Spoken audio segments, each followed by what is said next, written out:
hello लोगोफोर दा जोङो दिनै नै लावगाव बेसरगावआवहाय सासे नै सिस्टारनि न'आव फैबाय दा दिनै नैबे आइ बिमा बुरिबाय नालाय एसे मेमरि थाथोंसै होननानैसो जोङो दसेनो एसे ओरैनो दिखांनानै लाखिबाय आरो देनांफोर फिउचाराव नुबाय थानो हानाय बायदि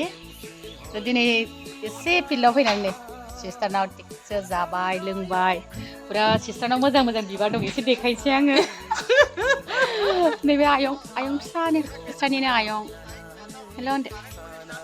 हेल' मा नामलाय आयं फामे बसुमतारी ना अके मा क्लासाव फरायोमोनलाय आयं सना नों क्लास 4 मोनसिगोन ना ओमफ्राय नों बबे स्कुलाव फरायो आयं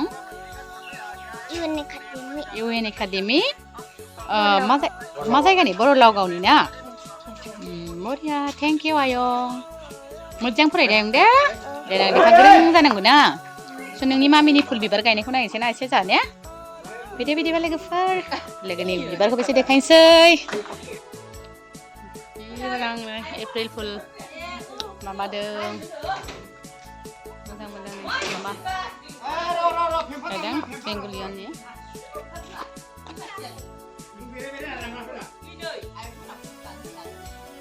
फैदो आयं मा नाम होनदोंमोनलाय नोंना आयं औ जुनु ना नोंहा एबार मा फरायबाय होनदोंमोनलाय HS पास यार ना अ मायाव होनदोंमोनलाय